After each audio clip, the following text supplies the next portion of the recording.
pocong Agus dan konspirasi ilmu hitam untuk balas dendam. Di sebuah desa terpencil bernama Karangjati, seorang pemuda bernama Agus dikenal sebagai sosok nakal yang sering berpesta dan berfoya-foya. Hidupnya berubah drastis ketika ia tertular virus HIV. Akibat gaya hidupnya yang sembrono, saat penyakitnya semakin parah, Agus diasingkan oleh warga desa hingga akhirnya meninggal dengan penuh penderitaan. Namun, kematiannya bukan akhir dari kisahnya. Beberapa hari setelah pemakamannya, teror pocong Agus mulai menghantui warga. Mitos berkembang bahwa Agus kembali untuk membalas dendam atas perlakuan buruk yang diterimanya. Para warga yang dulu membenci Agus dan melantarkan Agus kini dihantui ketakutan. Setiap malam, sosok pocongnya muncul di sudut desa, menatap dengan mata kosong, penuh kemarahan. Suara tangisan memilukan sering terdengar dari kuburannya. Tak hanya itu, siapapun yang melihat pocong Agus terlalu lama akan jatuh sakit dan mengalami mimpi buruk tentang kematiannya. Seorang sesepuh sakti bernama Mbah Surip akhirnya dipanggil untuk mengusir roh Agus. Namun, saat ritual pemanggilan dilakukan, terungkap bahwa teror ini bukan hanya tentang dendam. Ada rahasia kelam yang disembunyikan oleh para tetua desa yang berkaitan dengan kematian Agus. Bagaimana akhir dari teror ini membuka Mbah Surip menggantikan pocong Agus sebelum lebih banyak warga menjadi korban.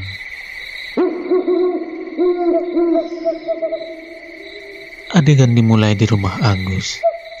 Ia terbaring lemah di atas kasur, tubuhnya kurus kering. Ibunya, Bu Siti, duduk di sampingnya sambil menangis. Bu Siti mengusap kening Agus. "Nak, bertahanlah. Ibu akan mencari tabib." Agus dengan suara lemah, "Sudah, Bu. Aku capek. Semua orang sudah menganggap Agus sampah." Bu Siti terseduh-seduh. "Jangan bilang begitu, kau tetap anak ibu." Dari luar rumah terdengar suara warga yang berbisik-bisik. Seorang lelaki tua, Pak RT, berdiri di depan pintu bersama beberapa warga lainnya.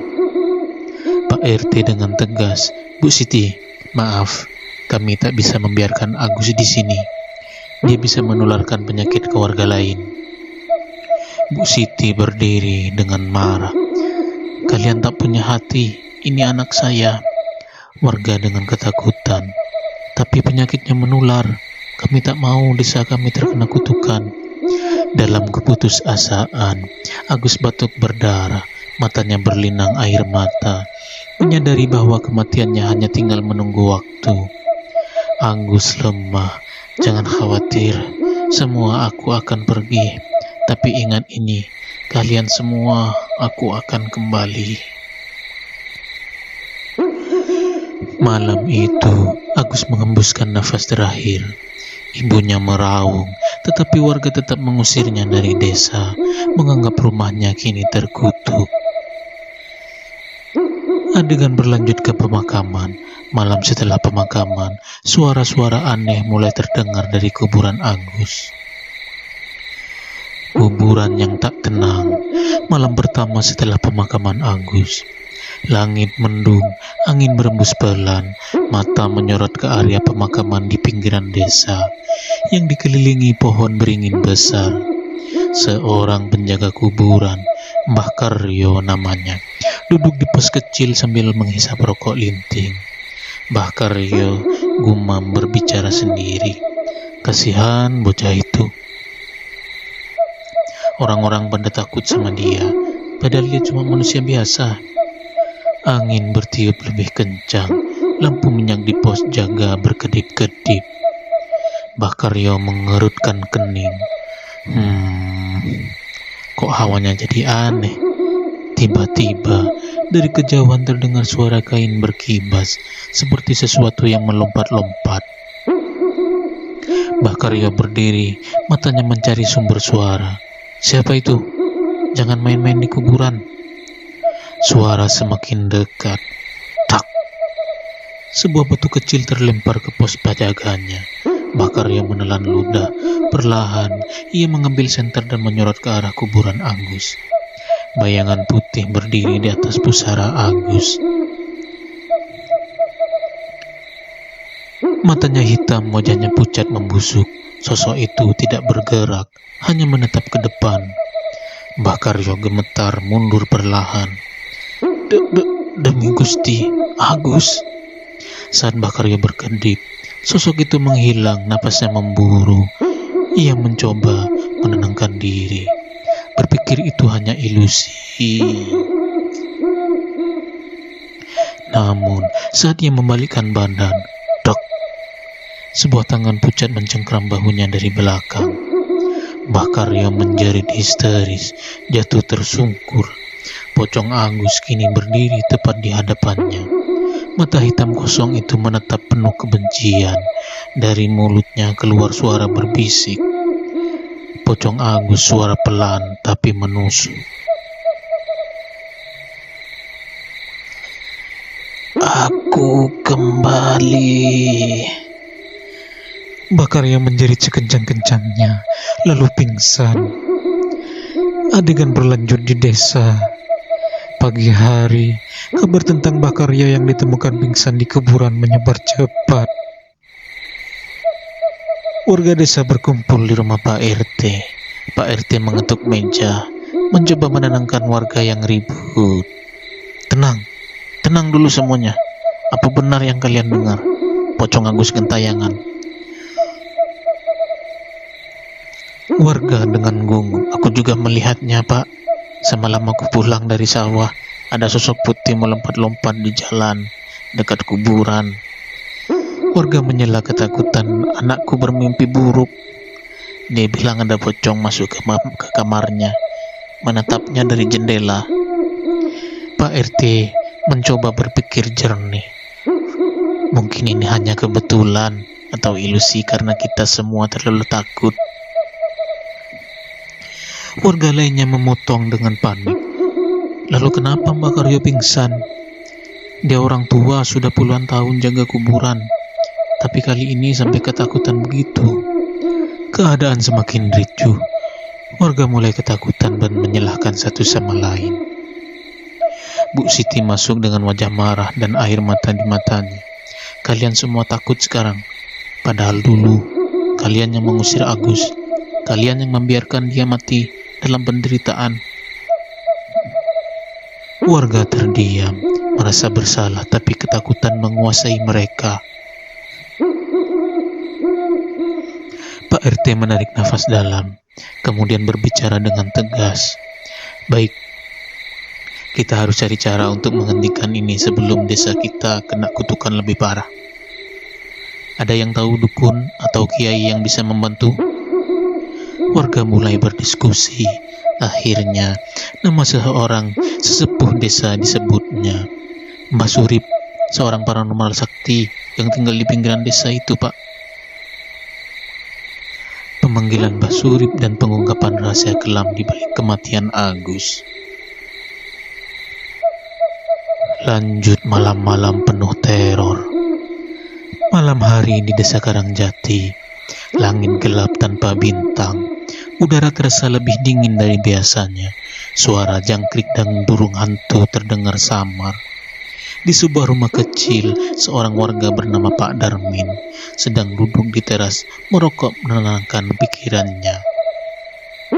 Pak Darmin mengusap wajah, berbicara sendiri. Ini pasti cuma sugesti. Tidak mungkin ada hantu benar-benar gentayangan.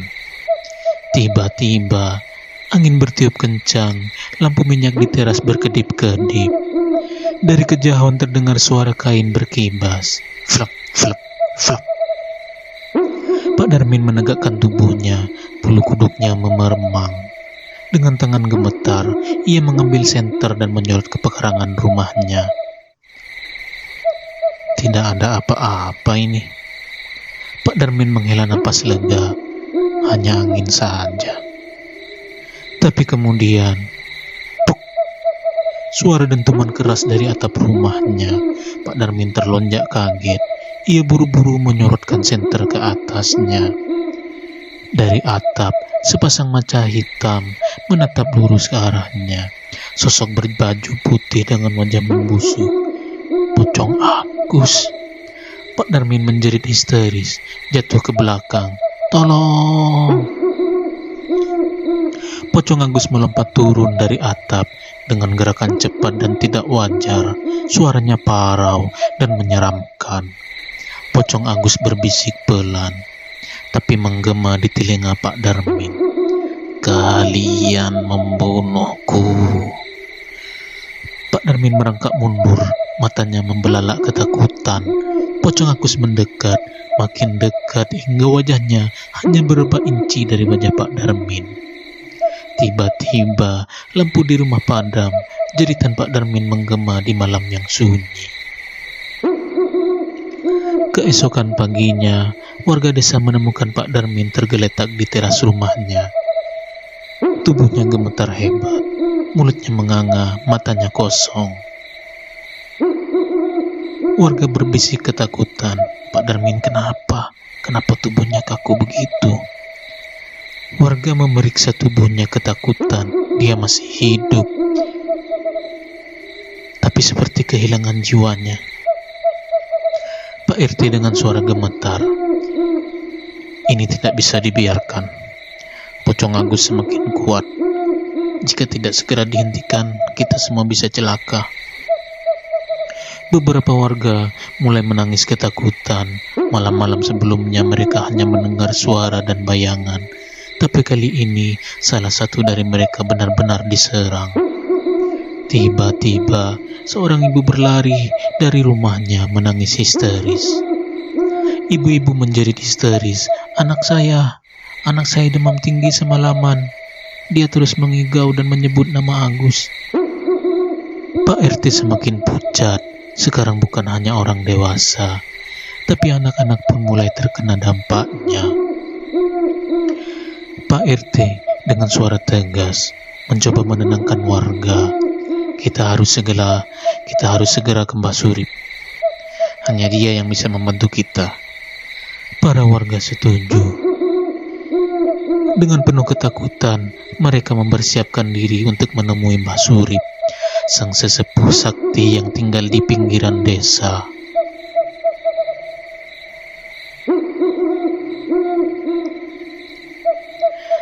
Beberapa warga dipimpin oleh Pak RT berjalan menuju hutan di pinggiran desa. Malam semakin pekat, hanya cahaya obor yang menerangi jalan setapak. Suara jangkrik dan burung hantu menemani perjalanan mereka. Warga berbisik takut. Kenapa kita harus menemui Mbah Surip malam-malam begini? Tidak bisakah besok pagi saja? Warga yang lain berusaha menenangkan diri. Kalau kita tunggu besok, mungkin kita tidak akan selamat. Pocong Agus semakin ganas. Dari kejauhan, terlihat sebuah gubuk tua dengan asap mengepul dari cerobongnya. Mereka mengetuk pintu kayu dengan ragu-ragu. Mbah Surip dari dalam. Siapa yang datang malam-malam begini? Pak RT dengan suara tegas tapi terdengar cemas. Mbah Surip, tolong kami. Pocong Agus menghantui desa. Pintu terbuka perlahan. Mbah Surip, seorang lelaki tua dengan rambut putih dan mata tajam, menatap mereka dengan ekspresi serius. Mbah Surip menghela napas dalam. Aku sudah merasakannya. Ada aura gelap di desa kalian. Mereka masuk ke dalam gubuk. Bau dupa dan ramuan herbal memenuhi ruangan. Mbah Surip duduk bersila di depan perapian, lalu menutup matanya sejenak. Mbah Surip setelah diam beberapa saat. Pocong Agus tidak hanya bangkit karena dendam. Ada sesuatu yang lebih besar di balik kematiannya. Warga terkejut saling berpandangan. Pak RT menelan ludah, lalu bertanya dengan suara gemetar. Maksudnya, Mbah, Kematiannya bukan sekedar karena penyakit. Mbah Surip membuka matanya perlahan, tatapannya tajam. Mbah Surip mengangguk pelan.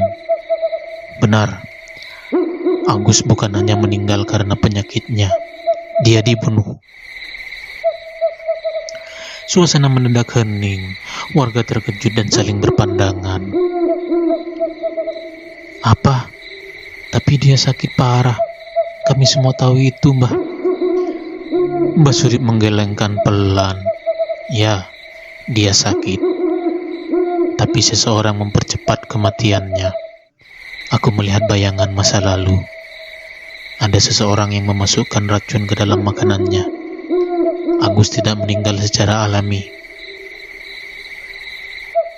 Ibu Siti, Ibu Agus yang ikut dalam rombongan, tiba-tiba menangis terisak. Bu Siti gemetar, suaranya bergetar. Siapa yang tega melakukan ini pada anakku? Mbah Surip menutup matanya, lalu berbisik pelan, dengan suara dalam dan penuh makna. Yang membunuhnya adalah seseorang dari antara kalian. Seluruh warga langsung tegang, mata mereka saling menatap curiga. Pak RT berusaha menenangkan warga, meski wajahnya juga terlihat panik. Pak RT dengan tegas, tunggu dulu, jangan langsung menuduh siapapun.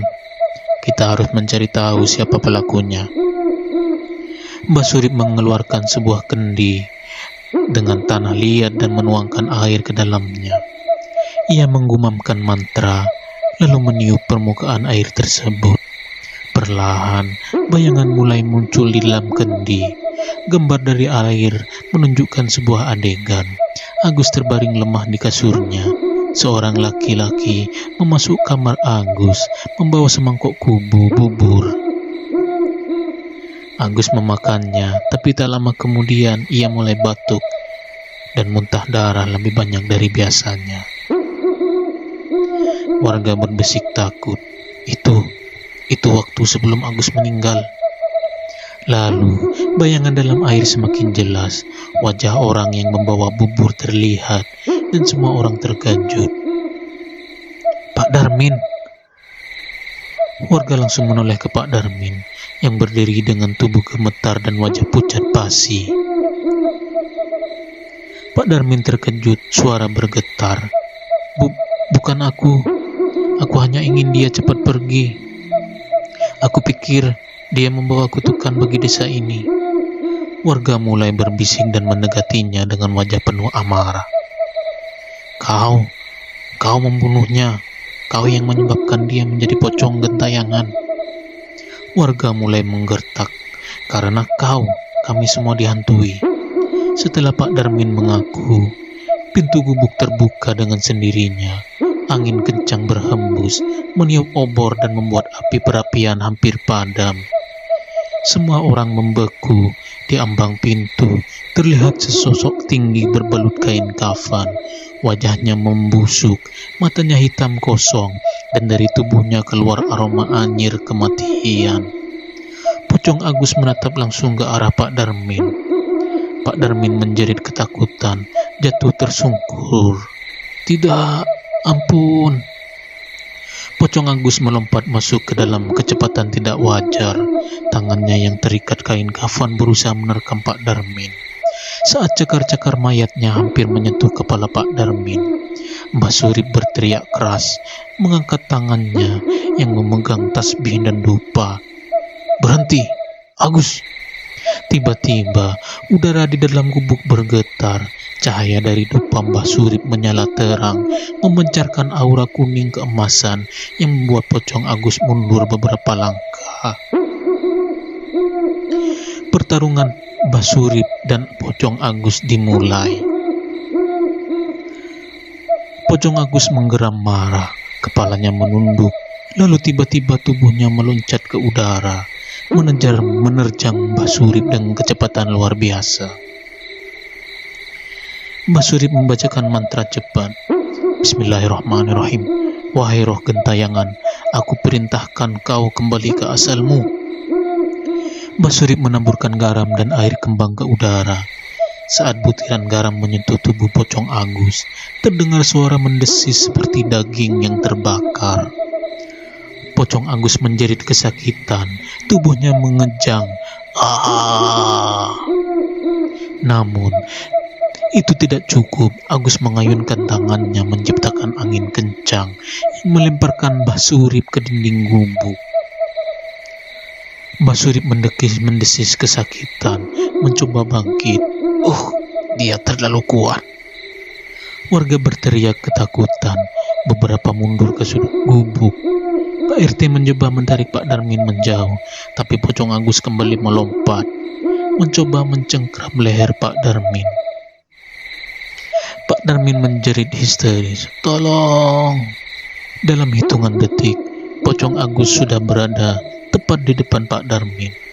Cakarnya hampir mencengkram lehernya. Tapi Mbah Surip menyerang balik.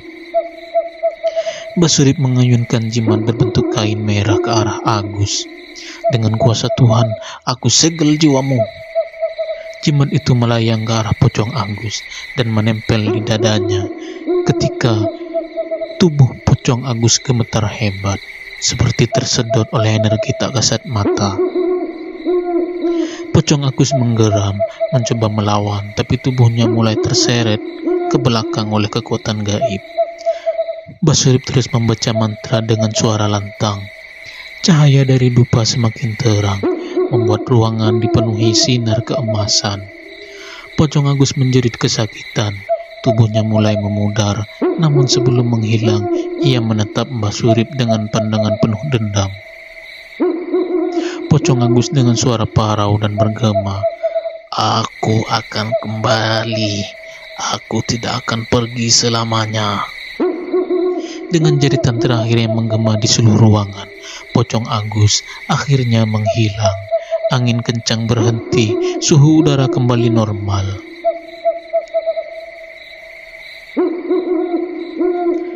Warga dalam ketakutan. Mbah Surip terduduk lemas, nafasnya terengah-engah. Warga desa masih gemetar ketakutan, tidak percaya dengan apa baru saja mereka saksikan. Pak RT mendekati Mbah Surip, suaranya gemetar. Apa semuanya sudah berakhir, Mbah?" Mbah Surip menggelengkan kepala. "Tidak, ini mungkin sudah reda, tapi dendam Agus belum sepenuhnya hilang." Warga saling berpandangan, wajah mereka dipenuhi kecemasan. Bu Siti, ibu Agus menangis terseduh-seduh. "Anakku, semoga kau bisa tenang." Mbah Surip menatap warga dengan serius. "Dengar baik-baik, desa ini telah berbuat kesalahan besar. Kalian mengusir, menolak, dan bahkan membunuh seseorang yang tidak bersalah. Dendamnya akan tetap ada jika kalian tidak berubah." Semua warga terdiam. Mereka merasa bersalah, tapi juga masih dipenuhi ketakutan. Pak Darmin menangis terseduh-seduh, masih berlutut di tanah. "Aku bersalah. Aku pantas mendapat hukuman." Mbah Surip menatapnya tajam. "Hukuman sudah menantimu. Tapi lebih dari itu, kalian semua harus belajar. Jangan ada lagi kebencian di desa ini. Jika tidak, Pocong Agus mungkin akan kembali." Mendengar itu, warga semakin ketakutan.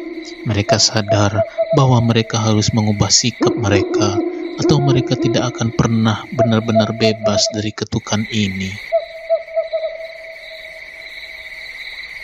Ritual pemusnahan roh jahat yang menguasai arwah Agus. Perjalanan ke makam Agus. 2 hari setelah pertempuran di gubuk Mbah Surip, desa masih diliputi ketakutan. Meski Pocong Agus menghilang, banyak warga mengalami mimpi buruk. Beberapa bahkan mengaku mendengar suara tangisan di tengah malam. Pak Kades yang baru pulang dari luar kota segera mengambil tindakan.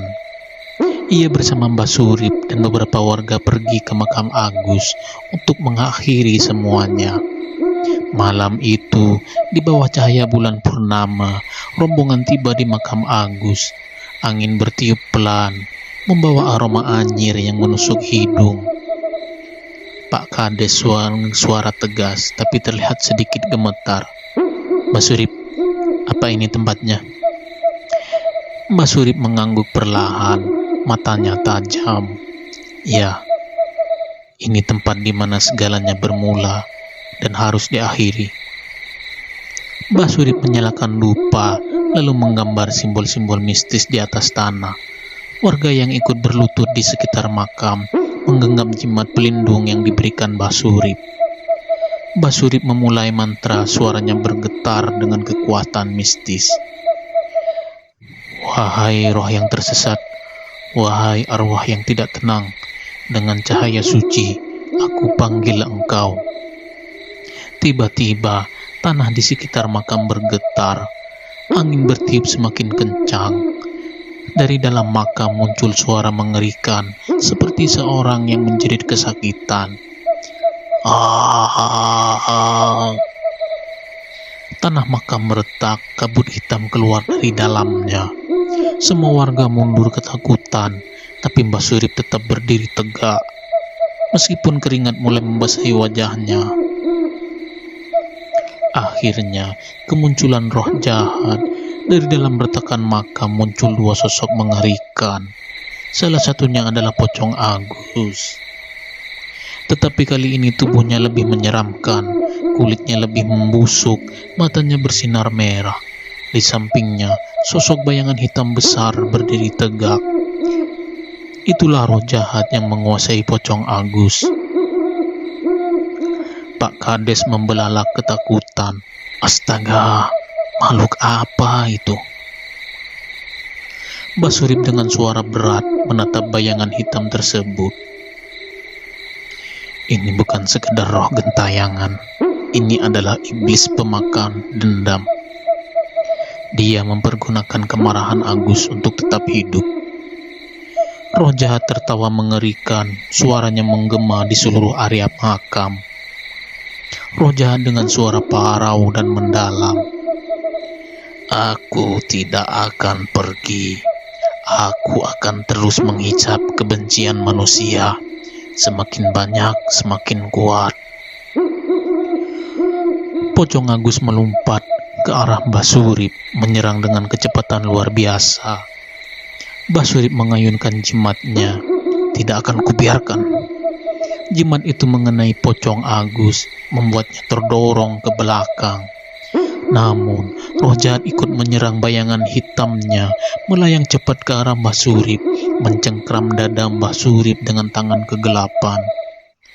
Mbah Surip muntah darah pertama kali. Pak Kades dan warga panik, tapi mereka tak bisa mendekat. Ada aura gelap yang menghalangi mereka. Pak Kades berteriak cemas. Mbah Surip, kok tidak apa-apa? Mbah Surip menghapus darah dari mulutnya, berdiri dengan susah payah. Aku masih di sini, dan aku akan mengakhiri ini. Kemudian Mbah Surip mencabut keris pusaka dari sabuknya. Keris itu bersinar terang, mengusir sebagian kegelapan di sekitar makam. Mbah Surip membacakan mantra dengan keras. Dengan cahaya kebenaran, aku segel kegelapan ini. Ia menusukkan keris ke tanah, menciptakan gelombang cahaya yang menghantam Pocong Agus dan roh jahat. Pocong Agus dan roh jahat menjerit kesakitan. Namun, roh jahat tidak menyerah begitu saja. Bayangan hitam itu melesat menembus tubuh Mbah Surip. Mbah Surip muntah darah lagi. Tubuhnya bergetar hebat, tapi ia tetap berdiri. Pak Kades hampir menangis. Mbah Surip, kau tidak bisa melawan sendirian. Mbah Surip dengan suara lemah, tapi penuh tekad. Aku harus mengakhirinya. Dengan sisa kekuatannya, Mbah Surip menggenggam tasbihnya erat-erat. lalu melemparkannya ke arah roh jahat. Tasbih itu berubah menjadi rantai cahaya emas, membelit tubuh bayangan hitam tersebut. Roh jahat berteriak marah, mencoba melepaskan diri. Tidak! Basurib dengan suara lantang mengarahkan seluruh kekuatannya. Dengan nama Tuhan yang Maha Kuasa, lenyaplah engkau roh jahat. Dengan ledakan cahaya, roh jahat itu hancur. Pocong Agus menjerit terakhir kalinya, lalu tubuhnya mulai larut dalam angin. Pocong Agus, suara terakhirnya lirih dan penuh kesedihan. Akhirnya aku bebas. Setelah itu, suasana kembali sunyi, angin berhenti berhembus, malam terasa lebih tenang dari sebelumnya. Basurib terkuduk lemas, di tanah napasnya berat. Sisa darah masih mengalir dari sumbu bibirnya, tapi ia tersenyum. Pak Kades mendekat menggenggam tangan Basurib. Mbah, kau berhasil, Mbah. Basurib dengan suara lemah tersenyum. Agus sudah tenang, tapi ingatlah peringatannya, jangan ulangi kesalahan ini. Jangan biarkan dendam lahir lagi. Warga menundukkan kepala, merasa bersalah dan berjanji akan memperbaiki desa mereka.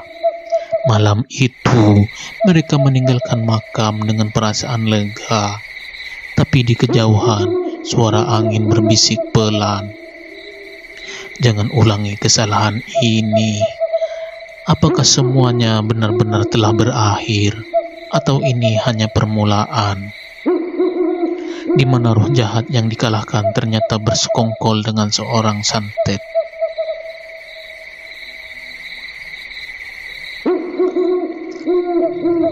Di mana roh jahat yang dikalahkan ternyata bersongkol dengan seseorang dukun santet bernama Mbah Suroso. Mbah Suroso menyimpan dendam lama terhadap Mbah Surip, tetapi ilmunya belum cukup kuat untuk menghadapi sang kiai sakti. Maka ia menunggu waktu yang tepat untuk membalaskan dendamnya.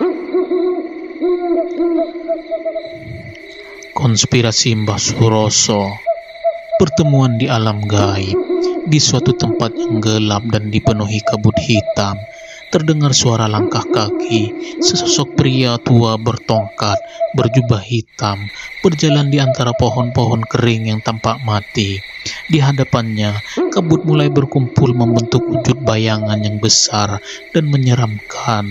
Roh jahat yang sebelumnya dikalahkan oleh Mbah Surip. Roh jahat, suara bergema penuh kebencian. Mbah Suroso, kau akhirnya datang. Mbah Suroso menghela napas berat, matanya tajam. Aku sudah lama menunggumu. Sepertinya kau telah gagal, bukan? Roh jahat menggeram marah. Mbah Surip lebih kuat dari aku pikirkan. Ilmunya sudah mencapai tingkat tinggi. Aku tak bisa mengalahkannya sendirian. Mbah Suroso terjenyum dingin, mengelus janggutnya. Aku sudah menduga, dia memang bukan orang sembarangan. Roh jahat bergerak mendekat, suaranya semakin dalam dan mengancam. Aku membutuhkan wadah baru, seseorang yang memiliki kebencian sepertiku. Kau punya cukup dendam untuk menjadi sekutuku, Suroso. Mbah Suroso tertawa kecil, suaranya penuh kebencian. Hahaha, kau benar. Aku memiliki dendam yang sudah kusimpan selama puluhan tahun. Dendam yang belum terselesaikan. Dan semuanya karena Surip. Roh jahat dengan suara menggelegar penuh kegembiraan jahat. Kalau begitu, kita punya tujuan yang sama, Suroso. Mbah Suroso mengangguk perlahan, lalu menggenggam tasbih hitamnya. Ia mulai membaca mantra dengan suara lirih, memanggil kekuatan kegelapan untuk memperkuat dirinya. Mbah Suroso berbisik pelan penuh tekad, tapi waktunya belum tiba. Aku masih butuh waktu untuk menyempurnakan ilmuku. Jika aku melawan Surip sekarang, aku hanya akan mengalami nasib yang sama sepertimu. Roh jahat mengangguk pelan, lalu berseru penuh kebencian. Jika begitu, kita akan menunggu, dan saat waktunya tiba, Surip akan menyesali hari di mana ia lahir, Suroso. Suara tertawa mereka menggema di seluruh alam gaib, menandakan awal dari konspirasi besar yang akan segera menimpa desa.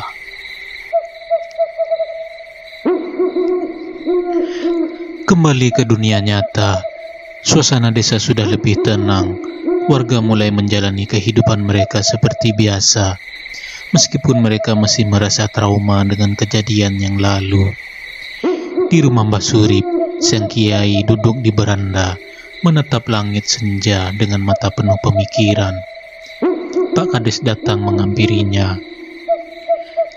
Pak Kades duduk di samping Mbah Surip. Mbah, apa yang sebenarnya terjadi waktu itu? Apakah kita benar-benar sudah bebas dari teror? Mbah Surip menghela napas dalam, lalu menggeleng pelan. Tidak, Pak Kades. Aku merasa ini belum berakhir. Pak Kades terkejut, suaranya bergetar. Maksudnya, Mbah? Mbah Surip matanya menerawang jauh, suaranya penuh kewaspadaan.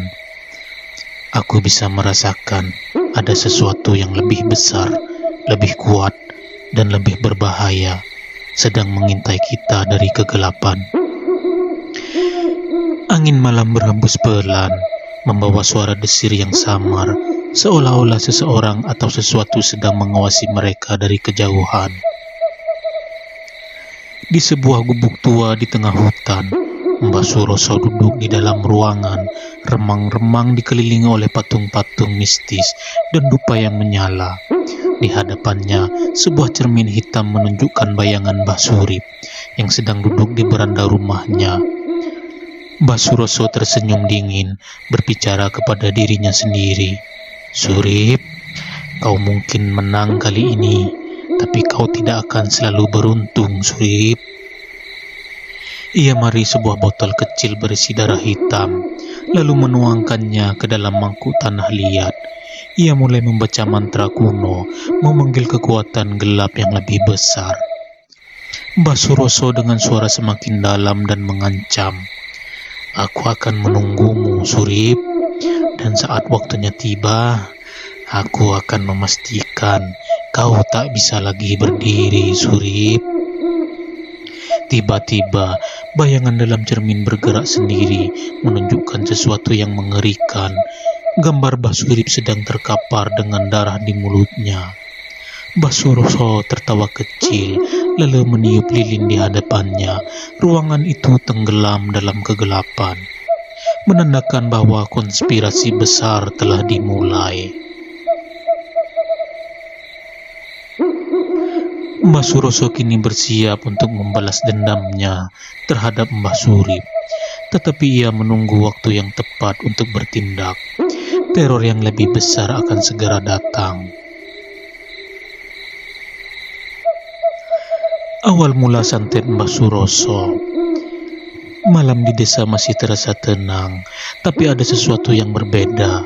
Angin bertiup lebih dingin, suara-suara aneh terdengar di kejauhan. Dan beberapa warga mulai mengalami kejadian aneh. Teror baru telah dimulai. Di rumah Pak Kades suasana mencekam. Istrinya, Bu Kades, tiba-tiba jatuh sakit tanpa sebab. Tubuhnya terbekak, tubuhnya gemetar hebat, keringat dingin bercucuran, dan matanya tampak kosong seperti orang yang sedang kesurupan. Pak Kades panik, mengguncang tubuh istrinya. Bu, kenapa denganmu? Bu Kades hanya merintih pelan, sementara bayangan hitam samar terlihat melayang di sudut ruangan. Pak Kades langsung sadar, ini bukan sakit biasa. Pak Kades berbisik ketakutan. Santet. Tanpa pikir panjang, ia segera berlari ke rumah Mbah Surip. dan Mbah Surip merasakan kejanggalan. Di rumahnya, Mbah Surip sudah duduk bersila di depan dupa yang menyala. Sejak sore, ia merasakan sesuatu yang janggal di udara, seperti ada kekuatan gelap yang mulai merayap ke desa. Tiba-tiba, terdengar suara langkah kaki tergesa-gesa dari luar. Pak Kades datang dengan wajah ketakutan. Pak Kades berbicara dengan terengah-engah. "Mbah, tolong, istri saya kena santet." Mbah Surip membuka mata perlahan, lalu menghela nafas berat. Akhirnya dimulai juga. Pak Kades terkejut. "Maksudnya Mbah, ini bukan santet biasa." Mbah Surip mengangguk, suaranya dalam dan serius. "Ini bukan serangan sembarangan. Ini adalah peringatan bahwa musuh kita telah memulai permainannya." Tanpa menunggu lama, Mbah Surip mengambil kendi berisi air suci dan sebuah kain putih bertuliskan doa-doa kuno. Mbah Surip dengan suara tegas, "Ayo, kita harus cepat, kalau tidak nyawa istrimu dalam bahaya." Sesampainya di rumah Pak Kades, suasana semakin mencekam. Bu Kades mulai merintih kesakitan. Tangannya mencakar-cakar tubuhnya sendiri, seolah-olah ada sesuatu yang merasukinya. Mbah Surip segera duduk di sampingnya, memegang kendi air suci, lalu menaburkan beberapa tetes ke atas kepala Bu Kades. Mbah Surip berdoa dengan suara lantang, penuh kekuatan mistis. "Dengan cahaya suci, aku usir kegelapan. Pergilah, wahai kekuatan jahat." Tiba-tiba, Bu Kades berteriak keras. Suara jeritannya bukan hanya miliknya, ada suara lain yang ikut berteriak dari dalam tubuhnya.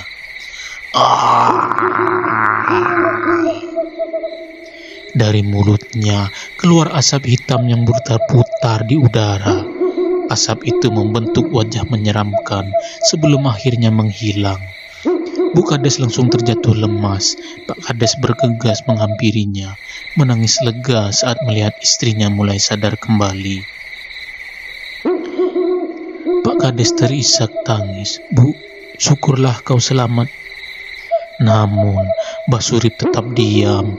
Wajahnya tidak menunjukkan kelegaan, melainkan kekhawatiran yang semakin mendalam. Mbah Surip berbisik pelan, suaranya penuh waspada. "Ini baru permulaan."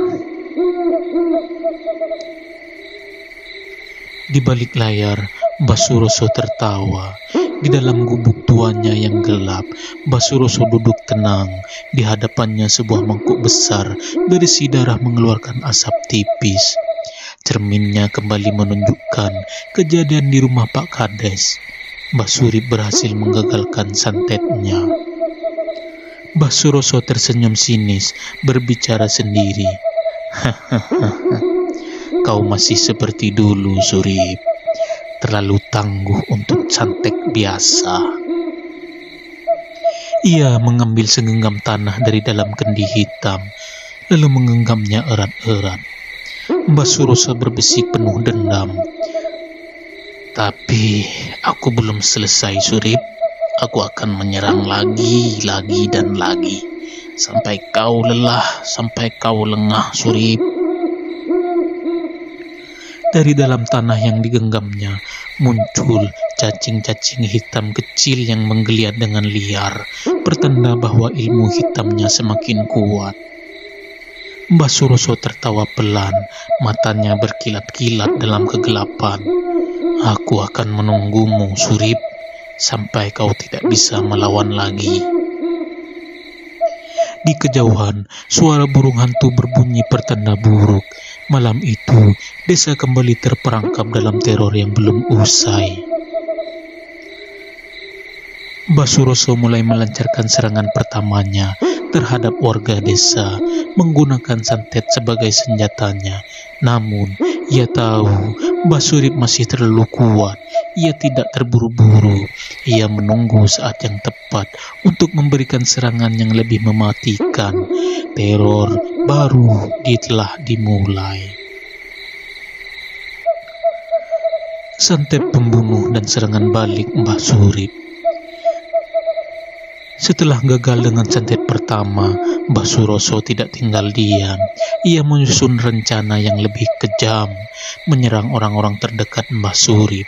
Agar sang kiai kehilangan fokus, teror semakin menjadi-jadi, dan pertarungan ilmu hitam dan putih semakin memanas. Di desa, suasana mulai kembali normal, tapi itu hanya ilusi. Pada malam ketiga, setelah kejadian di rumah Pak Kades, seorang warga bernama Kang Sarman tiba-tiba jatuh sakit misterius. Badannya panas seperti terbakar, dan dari mulutnya keluar belatung hidup. Istrinya, Mbok Rumi, menjerit ketakutan melihat suaminya yang meronta-ronta kesakitan di ranjang. Mbok Rumi menangis histeris. Tolong, tolong, ada yang bisa menyembuhkan suamiku. Warga yang mendengar langsung berlarian ke rumah Kang Sarman. Mereka melihat tubuhnya kejang-kejang. Mereka sementara belatung dan cacing hitam terus keluar dari mulutnya. Warga dengan gagap ketakutan. Ini santet. Sarman kena santet. Dan warga lainnya berbisik dengan ngeri. Kita harus panggil Mbah Surip. Sementara warga bergegas menuju Mbah Surip. Di tengah hutan, Mbah Suroso menyeringai puas. Ia menatap boneka jerami yang di tengah ia pegang. Boneka yang diikat dengan rambut Kang Sarman dan tertancap paku berkarat. Mbah Suroso tertawa kecil penuh kebencian. Mari kita lihat, Surip. Bisakah kau menyelamatkan semua orang?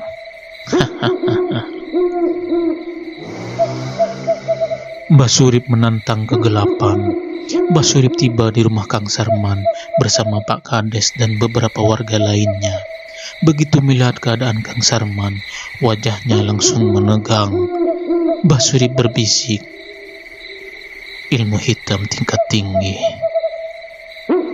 Ia segera duduk bersila di dekat Kang Sarman, merapalkan doa-doa, lalu menyiramkan air suci ke tubuhnya.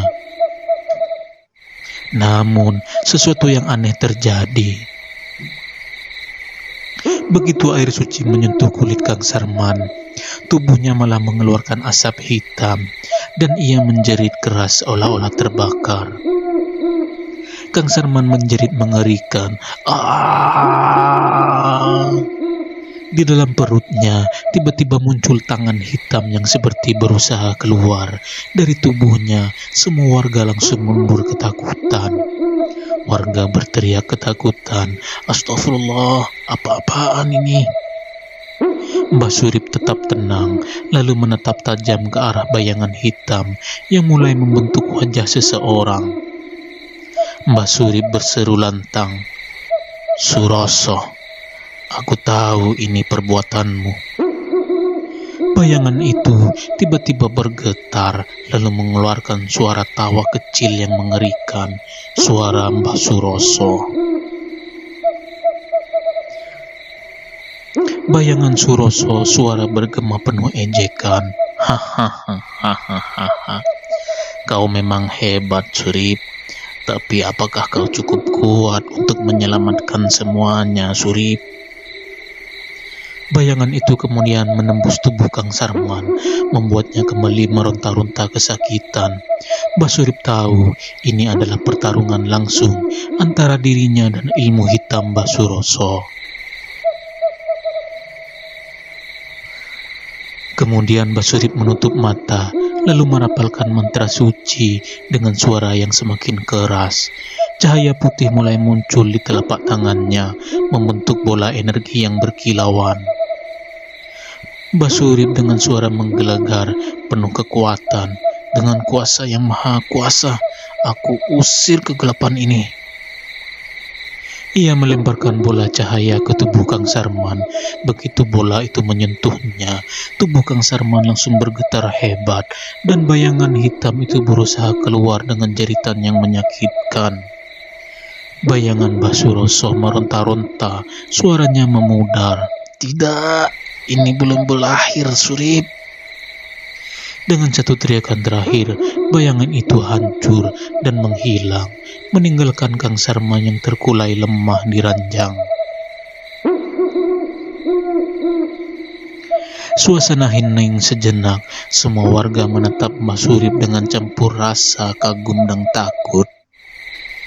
Pak Kades dengan napas berat, "Mbah, apakah ini sudah berakhir?" Mbah Surip menggeleng pelan, suaranya serius. "Tidak, ini baru pemanasan. Suroso hanya menguji kekuatanku, tapi aku yakin serangan berikutnya akan jauh lebih berbahaya." Mbah Suroso menyiapkan ritual terakhir. Di hutan, Mbah Suroso tampak duduk bersila di tengah lingkaran penuh sesajen dan tengkorak-tengkorak kecil. Matanya merah menyala dan tubuhnya kini dikelilingi kabut hitam yang berputar-putar seperti roh-roh jahat. Mbah Suroso berbicara sendiri, suaranya penuh amarah. "Aku harus segera menyelesaikan ini. Surip semakin kuat dan aku tidak bisa membiarkannya menang." Ia meraih sebuah kantong kecil berisi tanah kuburan, lalu menaburkannya ke dalam api di depannya. Api itu langsung berubah menjadi hitam pekat, memunculkan bayangan Pocong Agus. Pocong Agus bersuara bergetar penuh dendam. "Mbah Suroso, aku ingin balas dendam. Aku ingin menghancurkan desa itu." Mbah Suroso tersenyum licik. "Dan kau akan mendapatkan kesempatanmu, Agus. Kita akan menyerang bersama. Kali ini Surip tidak akan menang lagi." Mbah Suroso kemudian mulai merapalkan mantra yang lebih kuat dari sebelumnya. Angin bertiup kencang dan suara-suara aneh mulai bergema di hutan. Ritual terakhir telah dimulai dan ini akan menjadi pertempuran terbesar yang pernah terjadi di desa itu. Mbah Suroso meningkatkan kekuatannya dan bersiap untuk menyerang Mbah Surip dengan kekuatan gabungan ilmu hitam dan roh jahat Pocong Agus. Sementara itu, Mbah Surip tahu bahwa pertempuran terakhir sudah dekat dan ia harus mengerahkan seluruh ilmunya untuk melindungi desa. Bangkitnya Pocong Agus dan pertempuran terakhir. Malam yang ganjil di desa, malam itu terasa lebih mencekam dari biasanya. Angin-angin bertiup kencang, langit dipenuhi awan hitam, dan hewan-hewan malam tiba-tiba menghilang. Warga desa mulai merasa ada sesuatu yang tidak beres. Di rumah Mbah Surip, sang kiai duduk bersila di ruangan tengah. Ia menutup matanya, berusaha merasakan gangguan energi di sekitarnya. Mbah Surip berbisik dalam hati, "Suroso, apa yang sedang kau rencanakan?" Tiba-tiba, seekor burung gagak hitam besar menabrak jendela rumahnya. Burung itu jatuh ke lantai, tapi sebelum mati, matanya menyala merah dan mengeluarkan suara aneh. Burung gagak berbisik dengan suara mengerikan, "Pocong Agus telah bangkit." Tubuh burung itu hancur menjadi abu hitam, dan saat itu juga terdengar suara lolongan panjang dari arah makam desa. Di pemakaman desa, tanah di atas makam Agus mulai bergetar hebat. Dari dalam tanah, dua tangan terbungkus kain kafan tiba-tiba muncul. Kemudian seluruh tubuhnya keluar dengan gerakan kaku. Tapi kali ini berbeda, auranya jauh lebih menyeramkan. Pocong Agus kini tidak hanya sekedar arwah gentayangan, mata kosongnya kini menyala merah, tubuhnya dikelilingi asap hitam, dan ia mengeluarkan suara geraman yang mengerikan. Pocong Agus dengan suara dalam dan penuh kebencian, "Surip, aku datang untuk menuntut balas, Surip." Ia melompat dari makamnya dengan kecepatan yang mustahil, lalu menghilang ke dalam kegelapan malam. Di desa, warga mulai berteriak panik. Pocong Agus mulai meneror rumah-rumah dengan cara yang lebih mengerikan daripada sebelumnya. Di rumah Mbok Rumi, piring-piring melayang sendiri, bayangan Pocong Agus muncul di cermin, dan suara cekikikan mengisi ruangan. Di rumah Pak Kades, jendela dan pintu bergetar sendiri, dan suara ketukan misterius terdengar tanpa henti. Di jalan desa, beberapa warga melihat sosok Pocong Agus melompat di atap rumah, tertawa sinis sebelum menghilang dalam kabut. Warga berteriak ketakutan, "Kita semua akan mati. Pocong Agus kembali lebih kuat." Dan sebagian warga memeluk anaknya sambil menangis. "Mbah Surip, tolong kami Mbah Surip." Mbah Surip segera keluar dari rumahnya, membawa tongkat kayu sakti dan kendi berisi air suci. Wajahnya tegas, tapi ia tahu bahwa kali ini pertarungannya akan lebih berat. Mbah Surip dengan suara lantang, "Jangan takut, aku tidak akan membiarkan makhluk terkutuk ini menguasai desa kita."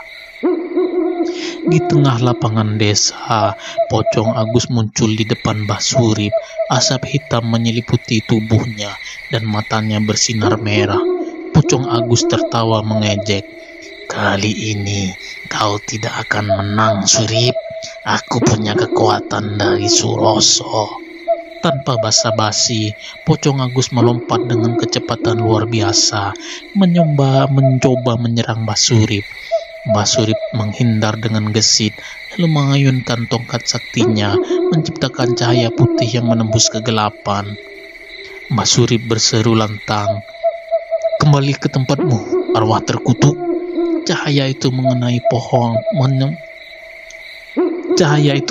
Pocong Agus, tapi tidak cukup kuat untuk menghancurkannya. Agus hanya terdorong ke belakang, lalu tertawa sinis.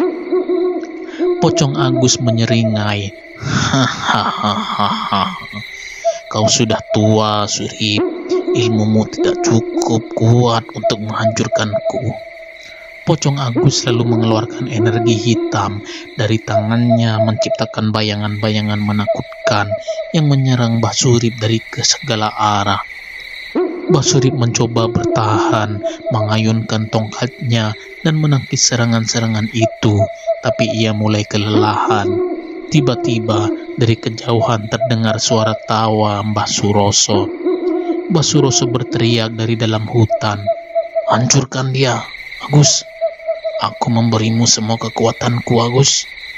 Pocong Agus semakin kuat, energinya semakin pekat, dan serangannya semakin cepat. Mbah Surip mulai terdesak, ia terluka di beberapa bagian, bahkan sampai muntah darah. Pak Kades berteriak panik, "Mbah Surip, bertahanlah Mbah Surip." Namun, di tengah kesakitannya, Mbah Surip tersenyum tipis. Ia tahu bahwa masih ada satu cara untuk mengalahkan Pocong Agus. Cara yang sangat berbahaya, tapi satu-satunya harapan mereka. Mbah Surip berbisik pada dirinya sendiri, "Aku harus mempertaruhkan semuanya." Ia mengangkat kendi air suci dan mulai merapalkan mantra pamungkasnya. Sebuah doa kuno yang bisa memisahkan roh jahat dari tubuh pocong. Namun, risikonya besar. Ia harus mengorbankan sebagian jiwanya sendiri. Mbah Surip berada di ambang kekalahan, tetapi ia masih punya harapan terakhir. Sementara itu, Pocong Agus semakin kuat dengan bantuan ilmu hitam Mbah Suroso. Pertempuran semakin memanas, dan babak terakhir akan menentukan nasib desa. Ini adalah puncak dari pertarungan antara Mbah Surip dan Pocong Agus. Dengan Mbah Suroso di balik semua kejahatan ini, desa menjadi saksi peperangan antara ilmu hitam dan ilmu putih yang belum pernah terjadi sebelumnya. Mbah Surip yang terluka parah tetap berdiri tegak. Dari mulutnya masih menetes darah, tapi matanya memancarkan tekad yang tak tergoyahkan. Ia memegang kendi air suci dengan erat, lalu mulai merapal doa terakhirnya, mantra pemisah roh jahat. Mbak Surip dengan suara bergetar tapi penuh keyakinan. Dengan kuasa yang maha kuasa, aku memerintahkan roh jahat untuk kembali ke tempatnya. Engkau tidak lagi memiliki kekuatan atas dunia ini. Angin berputar semakin kencang, tanah bergetar dan kendi di tangan Mbah Surip mulai bersinar terang. Pocong Agus yang tadinya tertawa sinis mendadak berhenti, tubuhnya mulai bergetar hebat. Pocong Agus berteriak penuh amarah, Tidak mungkin."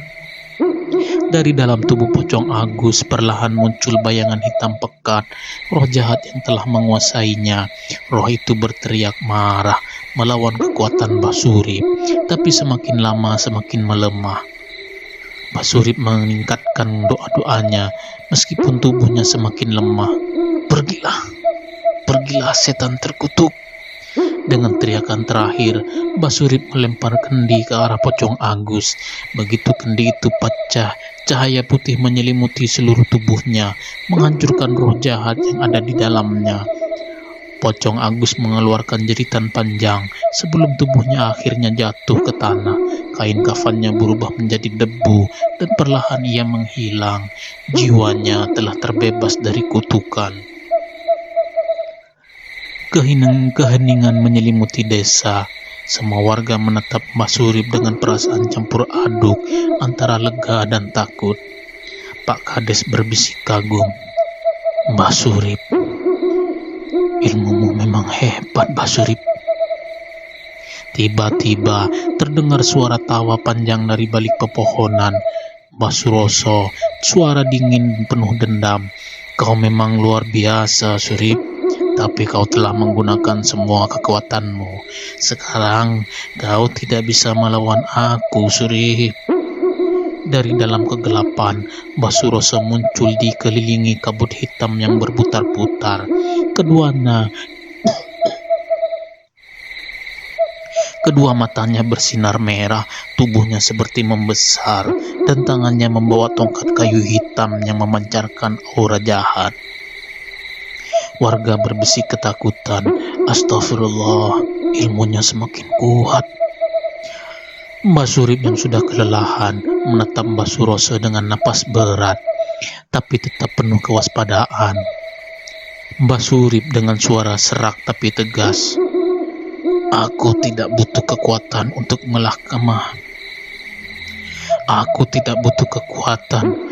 mengalahkanmu, Suroso. Ilmu hitammu hanya akan menghancurkan dirimu sendiri, Suroso." Mbah Suroso tertawa mengejek, "Hahaha, omong kosong. Sekarang aku akan menghabisimu, Surip, dan desa ini akan menjadi milikku." Mbah Surip versus Mbah Suroso. Mbah Suroso mengangkat tongkatnya dan merapalkan mantra, menciptakan bola api hitam yang langsung melesat ke arah Mbah Surip. Mbah Surip meskipun sudah lemah, mengangkat tangannya dan menciptakan perisai cahaya putih.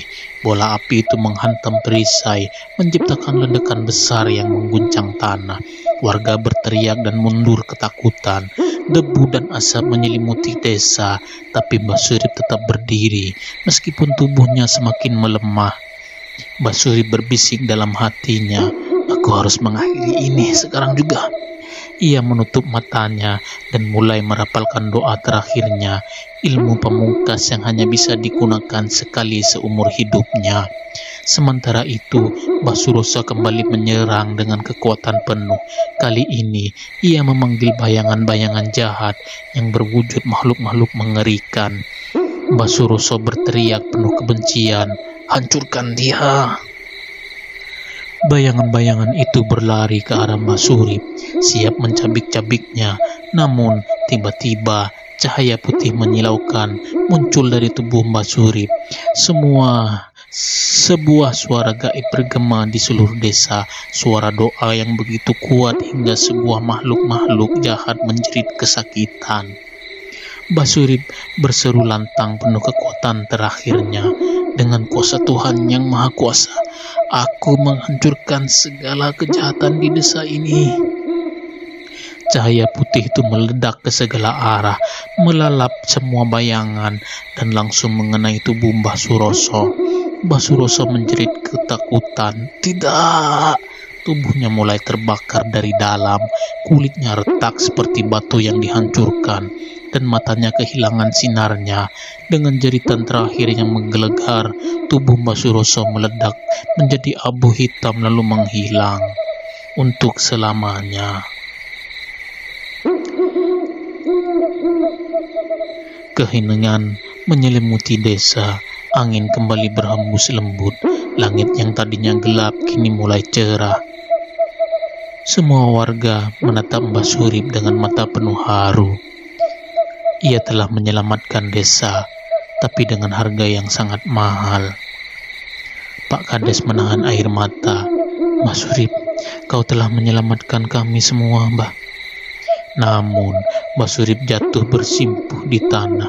Tubuhnya terlalu lemah, darah masih menetes dari mulutnya. Ia tersenyum tipis. Mbah Surip berbisik lemah. Aku hanya melakukan kewajibanku.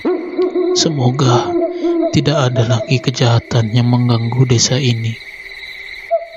Warga segera membantunya berdiri dan membawanya pulang. Mereka tahu tanpa Mbah Surip, desa ini mungkin sudah hancur. Beberapa hari kemudian, desa kembali damai. Tidak ada lagi teror, tidak ada lagi suara aneh di malam hari. Semua kembali seperti sedia kala. Namun, di makam tua di pinggir desa, angin berhembus pelan, seakan memberi peringatan bahwa kejahatan bisa kembali kapan saja. Tapi selama masih ada orang seperti Mbah Surip, kebaikan akan selalu menang.